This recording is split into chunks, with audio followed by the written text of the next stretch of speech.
Okay, so now I want to walk you through these two conditional process analyses. So the first one is the belonging analysis. And so the research question was, do feelings of belonging explain the relationship between teacher and supported interest? And is this moderated by positive peer interaction?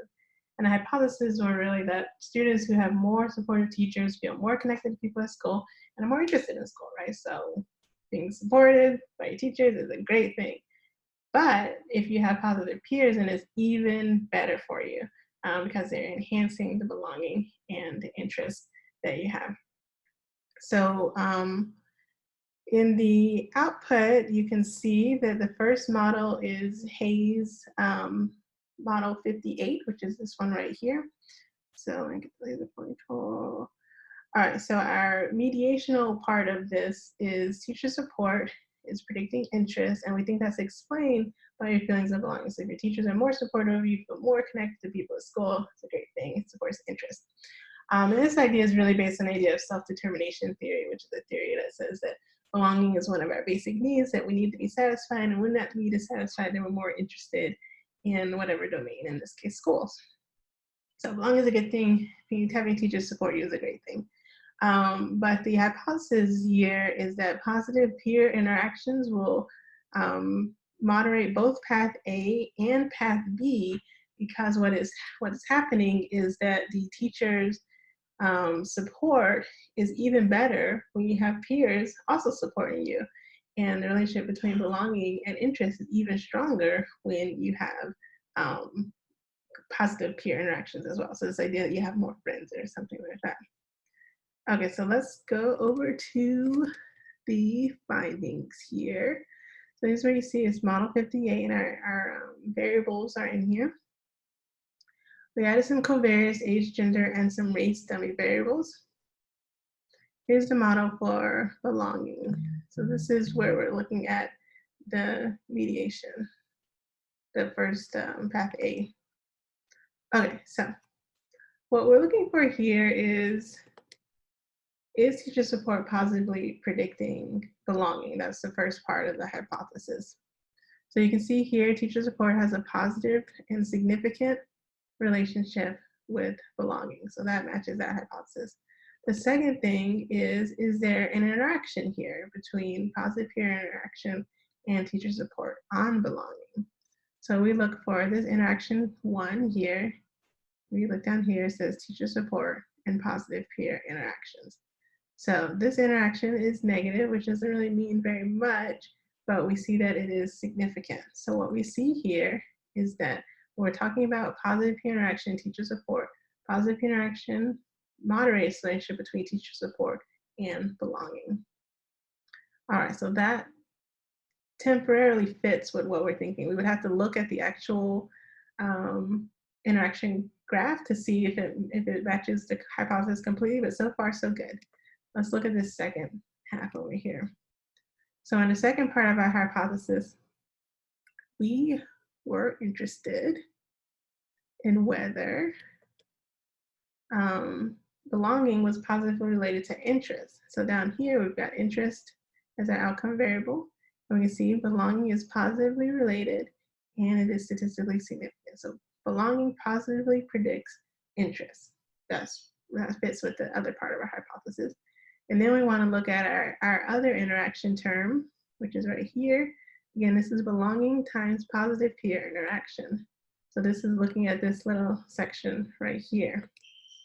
When we look at this interaction, what we see is this interaction is not statistically significant. So that means that though belonging is positively related to interest, it does not interact. There's not a moderation of positive peer interaction here. So far, what we see then is that this model actually does not fit anymore with what the data is showing us. The most appropriate thing to do in this case is to run a second model that eliminates the non-significant interaction here. That's going to simplify things. It's going to make it easier for us to finish interpreting our results. So what you see down here is I'm not even going to look at the interaction plot. So I'm first going to run that new model. And that's going to end up being the second part of these results. That's model 7. If we go back to the slides, this is what model 7 looks like. It's just, there's a difference. All we do is take out, I was pointing at this thing, you can't see my finger. All we did was take out the interaction on path B. We left the interaction on path A. So we can look at those results again, even though it's going to be the same. We're looking at teacher support, predicting belonging. We can see teacher support is significantly related to belonging, and that interaction between teacher support and positive peer interaction is still significant on path A. So that part is exactly the same. And then when we go down to our interest model, here, now we just, there's no interaction term anymore. Now we just have belonging predicting interest. There's belonging, and it is positively related to interest. So that's what we were looking for.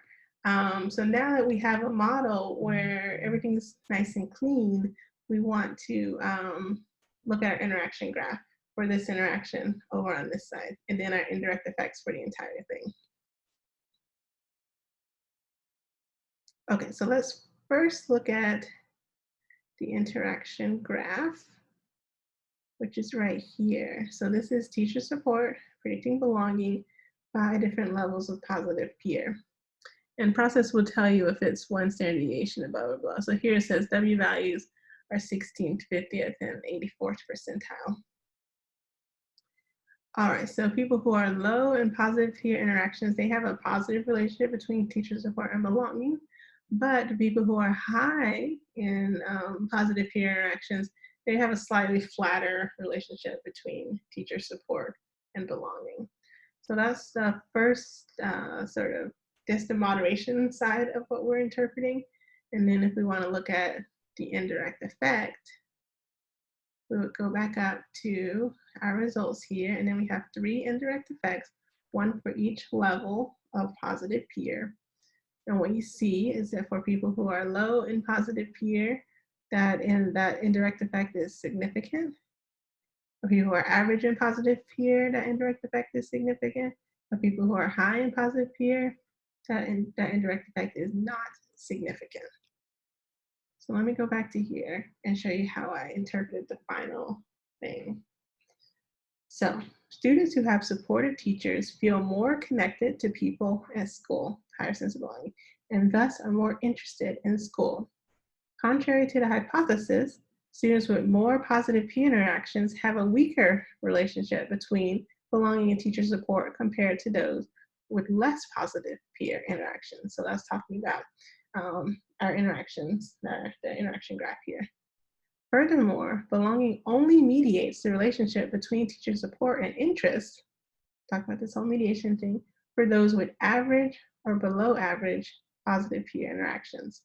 In other words, students who have very positive peer interactions need to rely less on teachers to support their interests at school. So this is kind of similar to what we saw with the self-regulation. The people who are highest in positive peer interactions, it doesn't matter so much if their teachers support them or not. But for people who are average or below average in positive peer interactions, then this mediational path, the relationship between the fact that their teachers are supporting them is enhancing their sense of belonging, which further enhances their interest. So that's how I would explain that model. So then our second one was looking at importance. And here we were looking at the relationship between promotion of cultural competence and feelings of importance of school, mediated by other group orientation, which means how much do you like learning about people, interacting with people who are in a different group, and then is race a moderator. So our hypothesis was that promotion of cultural competence will be positively related to other group orientation, which will predict feeling that school is more important. And these relationships will differ by race. So let's go to the results here.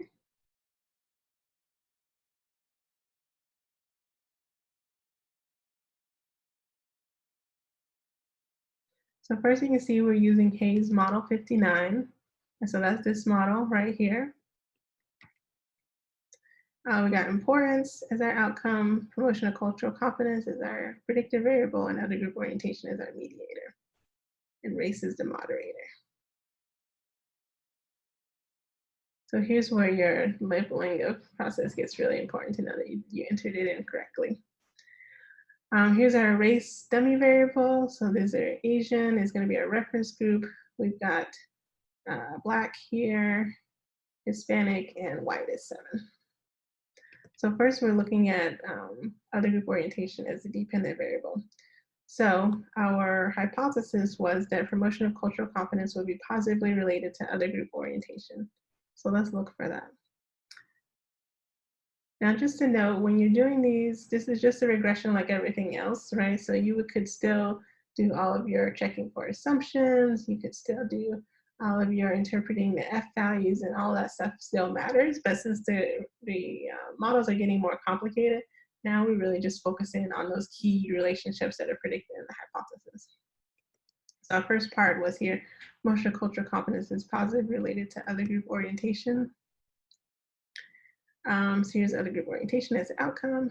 Promotion of cultural competence is positively related, and it is statistically significant. So the more promotional cultural competence you get, the higher your other group orientation. So that works. We were also interested in that other group orientation being significantly related to feelings of importance. So let's go down to importance here. And here, since race is on all of these, I'm going to look at the interaction terms last. There's importance. Here's other group orientation. It is positively related to importance, and it is statistically significant, so that fits. So we will probably expect to have a significant indirect effect here. Since we have so many interactions, we're going to start with our interactions. All right, so now with our interactions, we're looking at the interaction of race and promotion of cultural competence on other group orientation, the interaction of race and other group orientation on importance, and the interaction of race and promotion of cultural competence on importance. So that's 3 different interactions with 3 race variables. So we're actually looking at 9 different interaction terms here. So this is what makes this, kind of complicated. So let's start with other group orientation, race and cultural, promotion of cultural competence. Here, what we're looking for, remember these W's are race dummy variables. So each of these interaction terms is promotional cultural competence with each one of the race variables. I'm just going to do sort of an omnibus look over here and say, are any of these interaction terms significant? Nope. So this means that race does not moderate the relationship between, relationship between promotion of cultural competence and other group orientation. So if we were going to draw this on a board, we can go ahead and erase this line right here. So that's not significant. Okay, let's simplify it just a little bit. All right, now let's look at other group orientation. Here we're going to have 6 interactions because we're looking at this interaction right here and this interaction right here. So let's look at first race and other group orientation. Here's where you really have to look at what the interaction key is. So here's race and other group orientation. That's interaction 4, 5, and 6. Are any of these significant? Nope. So we can erase this line right here because race does not interact with other group orientation at all. Now we're going to look at whether race interacts with other group orientation. Race interacts with promotion of cultural competence, predicting importance. And so that's going to be interaction 1, 2, and 3. So there we go. You can see none of those interaction terms are statistically significant. So we can just erase this line right here. That means that race is completely out of the picture. We can keep race as a control variable, but race is not moderating any of these relationships. So what if race, one of these had been statistically significant? If say like interaction 1 was statistically significant, then we would still keep race in. We would just say that for group W1, which I believe is Black versus Asian. Yeah, W1 is Black versus Asian. Then we would say that there's only a difference between Black and Asian students in this sample. We would still keep the other interaction terms because we would want them for that comparison, but we could still get rid of, say interaction 4 through 6 here, because it's really just about 1, 2, 3, 1, 2, and 3 at that point. I hope that makes sense. But in this case, race isn't significant at all. So what that means is that we can really just take race out of this. We can leave it as a control variable, but our new model is back to model 4 in Hayes, which is that simple mediation model. So let's scroll down to there. So the second one here is model 4. Promotion of cultural competence, predicting importance through other group orientation. So you see we still have race as our control variable, but it's not part of the interaction. We don't now get any interaction anymore. So again, what we've done is we've simplified our model by removing the non-significant interactions. So we're still wanting to see that promotion of cultural competence is positively related to other group orientation, and other group orientation is positively related to importance. And since we've settled all the moderation side, we can just look at that indirect effect now. So here's promotion of cultural competence is still positively and significantly related to other group orientation. Other group orientation is positively and significantly related to importance. And we can look at our indirect effect of other group orientation. That's the effect right here. Our bootstrap confidence interval does not contain 0. So indeed, other group orientation is a significant mediator of the relationship between promotion of cultural competence and importance. Race does not moderate this indirect effect. So let me go back to our hypothesis here. Promotion of cultural competence will be positively related to other group orientation, which will predict who's feeling that school is more important, and these relations will differ by race. We see that we don't have full support for this hypothesis.